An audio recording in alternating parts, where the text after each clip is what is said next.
গত ২৪ July August আমাদেরকে থামানো যায় নাই, রুখা সম্ভব হয় নাই, গুলি করেও সম্ভব হয় নাই।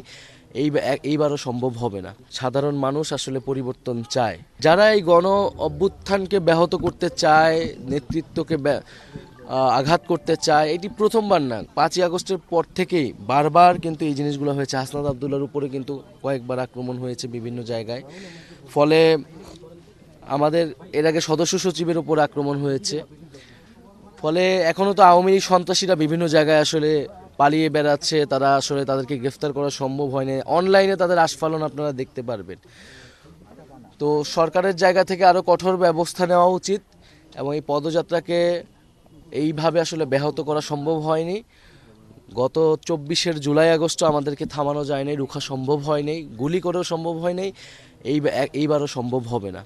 ফলে আমরা এগিয়ে যাব ইনশাল্লাহ। বাংলাদেশের প্রতিটি পথে প্রান্তরে আমরা শহীদের পিতা মাতার দোয়া নিয়ে আমরা আমাদের কার্যক্রমে এগিয়ে যাব। রান্নায় আমার ভালোবাসা Jamuna gas stove. Jamuna gas stove, আধুনিক, নিরাপদ ও দীর্ঘস্থায়ী। অবশ্যই ষড়যন্ত্র আছে। পুরনো রাজনীতিকে অনেকেই টিকিয়ে রাখতে চায়।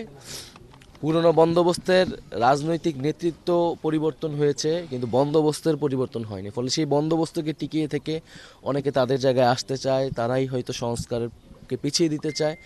কিন্তু আমরা তাদের প্রতি উদাত্ত আহ্বান থাকবো, এই শহীদদের পিতামাতার দিকে তাকান, এই ছাত্রদের দিকে তাকান, আহত ভাই বোনের দিকে তাকান। সাধারণ মানুষ আসলে পরিবর্তন চায়। এত বড় গণ অভ্যুত্থান রক্তপাতের মধ্য দিয়েই, পরিবর্তন ছাড়াই যদি আমরা সামনের দিকে এগাই, মানুষ আবারও রাজপথে নামবে এবং এবার যদি মানুষ রাজপথে নামে তাহলে কিন্তু আর কাউকেই ক্ষমা করা হবে না।